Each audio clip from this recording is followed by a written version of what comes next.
Welcome. I am so excited because in this video I'm going to be presenting to you guys my first ever published design, Relic Wars.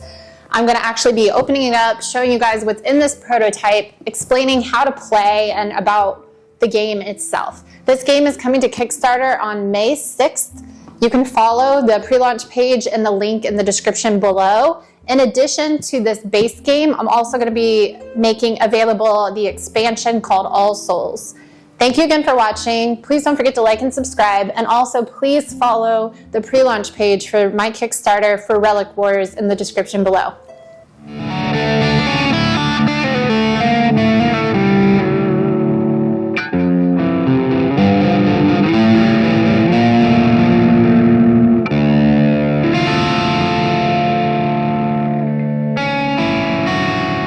So Relic Wars is a game for 2 to 4 players, and it is medieval fantasy. It is an exploration game where you're going to be flipping over map tiles and revealing the terrain as you go. In addition, you're going to be battling each other while you're trying to collect 3 golden chalices. So this game is really exciting. There's a lot of combat, it's fast-paced, and it's really quick and easy to play. The terrain tiles are actually going to be shuffled every time, so the map that you have is going to be completely different every time you play, so it has extreme replayability. There are 4 different characters that you get to play that are going to be represented by miniatures, which we're really excited that this is our first game that Flying Pig can offer you guys, that has our own miniatures that we had sculpted just for this game based on the art of Ricardo D'Ariano. He is an awesome artist, and he has done some really incredible medieval inspired art for this game. He is really invested in this game, and you can really tell with the art that he did. So Relic Wars is actually a game that I came up with probably while I was in graduate school. I was half asleep, and I remember thinking about a game that was kind of like a computer game I played as a kid called Lego Racer, where my sisters and I would be racing around and there would be these different items that would be spawning up. A lot of video games have this mechanic, and one of the things was like an oil spill, and you could like throw it behind you and cause the car behind you to spin out. There are these 3 green bricks that you could get, and you could just shoot forward really fast. Okay, so that really has nothing to do with this medieval fantasy game, except for it was kind of the inspiration. That was like why, as you're flipping over these map tiles, you're discovering tokens that you're drawing from the Relic War token bag and putting on the map. And they can be anything from like a sword to upgrade your character, or a bow, or a shield, or a portal, or different spells. There are 3 different spells. And these things are just kind of spawning. So there's a lot of hidden information. You don't know what's going to be coming up next, and that makes it really exciting. Additionally, some of my inspiration was probably Carcassonne, because at the time, and still now, it is one of my favorite board games of all time. You might be rolling your eyes. It is a classic, and it is an awesome game, and I always really enjoyed playing that game. So there was this little bit of an idea in my head of like the randomness of these items spawning on the map, and then the map forming as you're playing, and just those beautiful designs of Carcassonne where you have that kind of aerial view of the terrain tiles, which Ricardo really captured really well and then took to the next level. He has done such a great job with this game. The game could not be possible if it wasn't for Ricardo's art. All right, let's go ahead and let's get into the box, and let's talk about what's inside and a little bit of how to play. Okay, so with this game, you're going to be getting a whole bunch of these terrain tiles that you're going to shuffle and you're going to put down in a grid, and the grid size is going to be determined by the number of people playing. So if you have 4 people playing, you're going to put these squares down into a grid that is a 6x6 grid, and all of the tiles will actually be face down, so you don't know what's on the other side. So these tiles are the map terrain tiles, and there are all different types. I'll show you a few. Here's the forest. The forest has different symbols. All the tiles have different symbols on them to represent different things. There we go. So the forest here, it has the boot with the 2, and that means it costs 2 movement points to move into this square, or to move through it. And then also the red die symbol means that you get to roll a terrain die defensively when you're being attacked in this tile. Okay, here's another example of a tile. Here is the lake. The lake has the crossed out boot, which means you cannot move through this. There is an exception where one of the characters can move through it. Here's a field tile with no writing on it, so that just means it is like an open field. We have a city tile, In the cities, you can choose 2 Relic War tokens and pick the one that you want to place in there. In this tile, you also get to roll another defensive die, and when the castle symbol shows up, you get to defend any potential hits, and it also costs 2 movement to move through or to move into. Additionally, there is a monastery, there's watchtowers, so there's all different types of tiles that you get to draw here, and the expansion is going to add in even more different terrain types. After you put the grid down, you're going to put down the compass token, and that's going to tell you directionally where you are on the map, and that's going to help you know where your character is going to enter. All right, let's talk a little bit more of the components before I show you guys how to play. So the game is actually going to come with 14 different dice, and you're going to use these mostly for combat. There is one die that is the compass die, and you're going to roll that, and it is D8. The reason I chose the D8 is because I don't really like D4s. Comment below if you also don't like D4s. So this has north, east, south, and west on it, and in the beginning you're going to roll this, and based on that compass marker that I just showed you, it's going to tell you which edge of the map that your character is going to enter from. We have the different terrain die, like I said, where you have the castles and then the forests. You have 4 different attack die with different hit values on them, a maximum of 3 on the D6s. And those die rolls can be modified as you upgrade your character by finding different things like swords and shields and bows. And as you upgrade your character, you get to upgrade the type of die that you use. Okay, so if you added a sword, now in addition to rolling 1 attack die, you would get to roll a weapons die and roll these 2 D6. For every hit symbol and for every sword symbol you see, you would get an additional hit in addition to the attack die. So you get those die. You get the terrain, and then you also get this velvet bag, drawstring bag, that's going to be full of the Relic War tokens. So these are the different tokens that I talked about that you're going to draw from. Every time you reveal a map tile, and then when you flip it over, you get to actually place one of these tokens on top. So here we have a shield.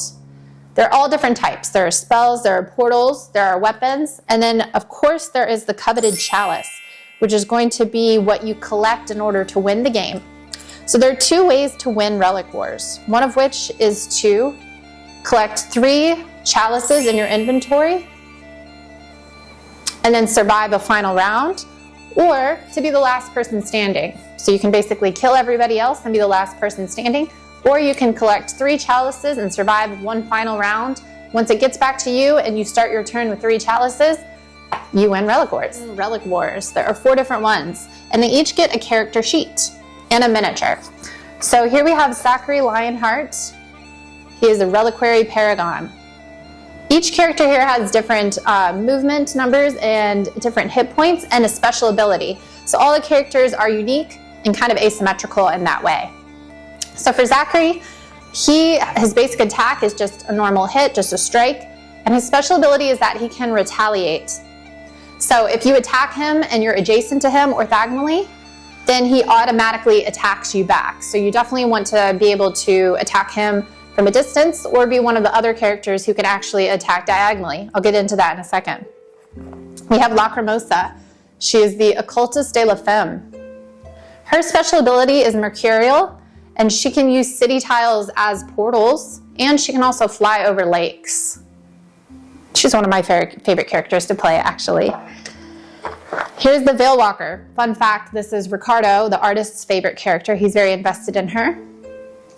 She is a cut purse supplicant. Her special ability is that she can use one of her actions once per turn to steal an item from an adjacent player's inventory. Okay, so the way most people use her is they will get adjacent to somebody who has a chalice, and then they steal the chalice.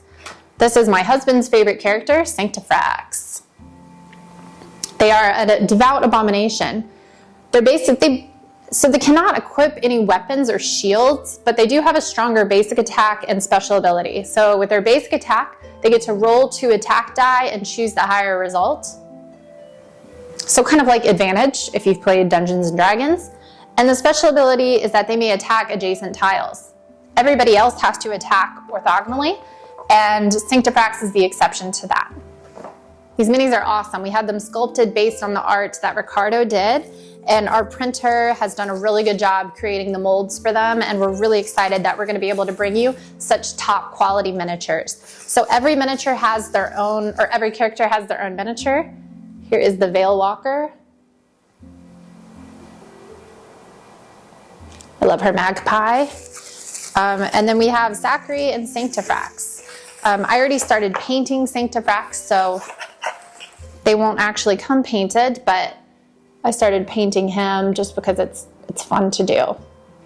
Gotta love that. Love the incense right here and the 3 arms that Ricardo thought of.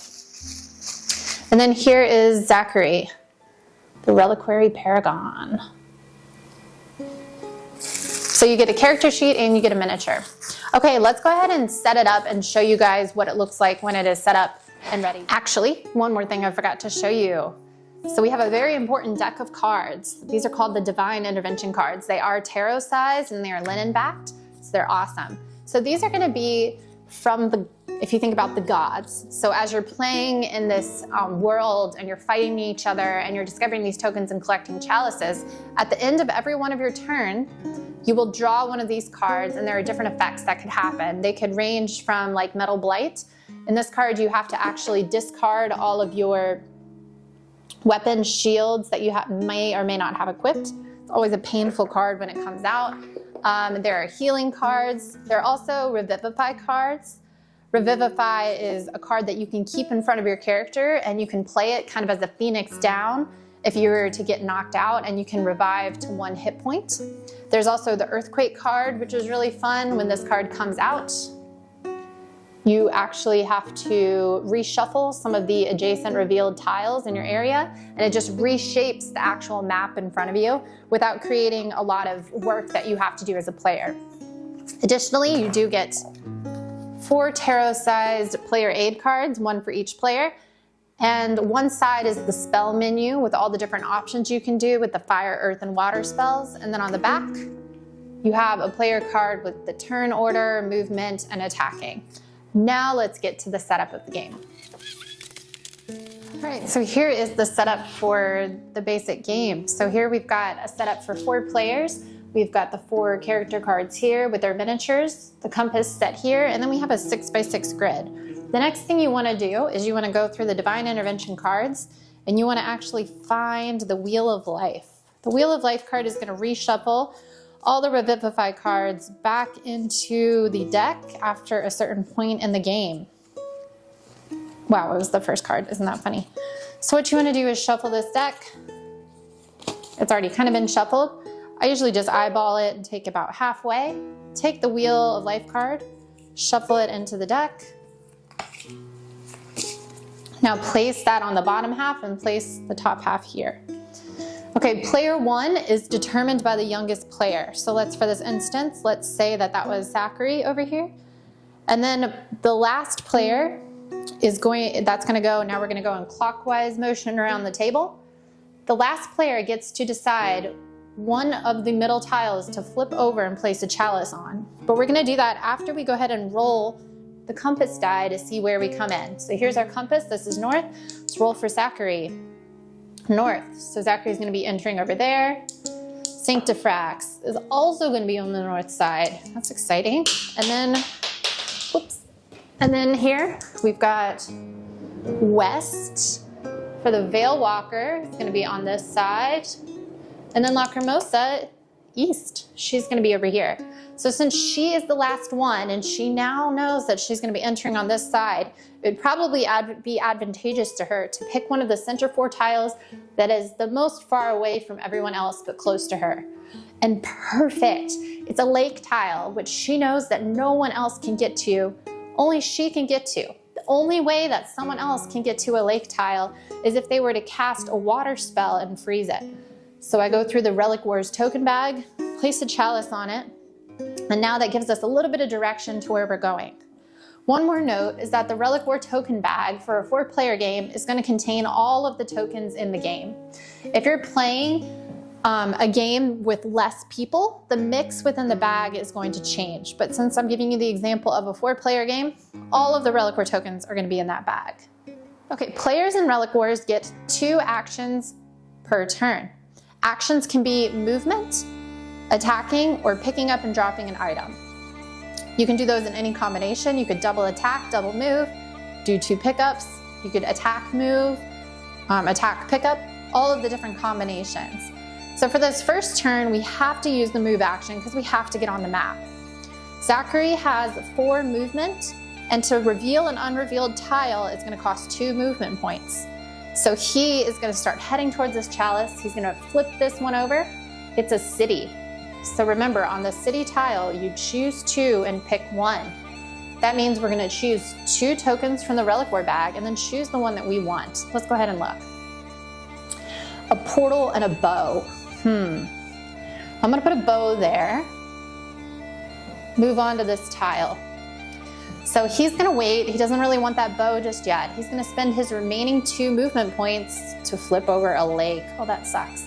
So even though it's a lake, we still will draw a Relic War token and put it on there. It's a shield. Okay, so he has used all of his movement points. Even though he couldn't move on to here, he still spent those 2 points. So he still has 1 action left. So what he's going to do is he's going to pick up the bow and he's going to equip it into his weapon slot. So as you can see, that we've equipped the bow there in his first weapon slot. And now when he rolls an attack, he also gets to roll an attack die. And if he gets a bow symbol, then he will get an extra hit for his attacks. Okay, lastly, before Zachary, we move on to the next player, we're going to draw a Divine Intervention card, Petty Gods. If there's a Relic Wars token in the active player's tile, it is discarded, not returned to the Relic War token container. Okay, so that brings up a good point. Discarded means it doesn't go back to the bag. It means it goes beside the bag. That is what's going to happen with spells when you cast them. All right, so this goes to the discard pile. Let's move on to Sanctifrax because we're going around the table. Sanctifrax is going to go ahead and move here. They have a movement of 6, so they get to move pretty quickly. Ooh, they're on a hill. They can re-roll their attack roll when they're on the hill. Let's draw the Relic Wars token. It's a fire spell. Okay, so what I'm gonna do is, since I'm on the hill and I can re-roll my attack roll, he already gets to roll 2. That means he can also re-roll 1 more of them on the hill. So what we're gonna do is we're gonna roll and we're gonna attack Zachary. So we roll 2 of these. Okay, we get a 1 and a nothing. All right, so I'm gonna re-roll that 1. You know, I'm gonna leave it. I'm gonna re-roll the nothing. Ooh, a 3, ouch. Okay, so Zachary is in the city. So since they have that red terrain die, Zachary does get to defend with this. Ooh, nothing. So Zachary will actually take 3 hit points of damage. So we're down to 4. Okay, this brings in Zachary's special ability. Since Zachary is adjacent to Sanctifrax, Zachary is going to immediately attack Sanctifrax. So here we go. We're rolling an attack. Okay, and they hit with nothing. Let's roll the, hold on, where is it? The weapons die as well. Oh, and then they also don't get a bow, so nothing happens. Okay, Sanctifrax still has the rest of their movement. So in Relic Wars, you can actually break up your movement. You can move a little bit, do another action, and then finish your movement. So he has a movement of 6. He spent 2, so it's got 4 more to go. Flip. Let's see. Ooh, a portal. Okay. Use the remainder of their movement to move forward. Oh, a chalice. All right, well, we're gonna hang out there until next turn. Let's do a Divine Intervention card. Revivify. This is a good one to draw. You can keep this card in front of you to revive yourself to 1 HP after being knocked out. You may only do this once. Or you can reveal any unrevealed tile adjacent to you. Place a Relic War token on this newly revealed tile. If part of Revivify card draw, which I'll explain in a minute, you're revived to 1 HP. Sanctifrax is definitely keeping this next to their card to give them a little bit of protection. Okay, so just a few more things to discuss here as we go. So that is basically the turn order. We did through 2 turns. We did Zachary and we did Sanctifrax. The Veil Walker would move on her turn, and then Lacrimosa. So a couple things, let's talk about some combat here. So Zachary does have the bow equipped. So let's give a couple examples of using a bow. Bow line of sight. A bow gives you +1 to your range. So typically you have a range of 1. With a bow, you would have a range of 2. Range is calculated orthogonally. Sanctifrax can attack diagonally, but they cannot equip any weapons, so this doesn't really apply to them. So here, things that block line of sight are going to be unrevealed tiles. Cities are going to block them. Monasteries, any type of building. Here's a monastery. Watchtowers. Watchtowers are going to give you extra range, which is nice, and forests are also going to block line of sight. So basically what you need to have fields, and then you also need to have lakes in between you, because those give you a clear line of sight. The only exception to this is if you are on a hill. This does actually enable you to see over some tiles, and then so does the watchtower. The watchtower will enable you to actually see over some different tiles so that you can prevent having your line of sight blocked when you are using a bow to shoot. Okay, so I went over a lot of the terrain, but let's go over that monastery that I just talked about. So the monastery gives you an ability or the chance to heal yourself. So you get to heal 2. It's not an action, it just counts, it just happens. +2 before your DI pull. DI stands for the Divine Intervention cards, which are these blue cards that we draw at the end of every turn. That is one thing that you can use. You don't get any defensive advantage. Another different tile that we have is the Watchtower. I love this tile. I always thought this art was so cool. It gives you a range 2 to bows. So if Zachary was able to get in this tile here with that bow equipped, they would now have a range of 4. But like I said before, it can be kind of difficult to see that far with some of the visibility rules that we have. Another rule is that there is a crowding rule. So Lacrimosa or anybody could not move into the same tile as another player. There can only be 1 character per tile, which is advantageous because you can use that to actually protect a token that you'd want to use. Like for example, Sanctifrax here, ending their turn here with the chalice, that's going to prevent anybody else from getting that chalice unless another player is able to kill them, somehow move on and pick up the chalice, which would take some strategy and probably the use of a few different spells. So speaking of spells, let's talk about spells. I would say that's one of the most fun parts of this game that people love. It is one of the ways that strategy really emerges from this game. So like I said, there are 3 different types of spells.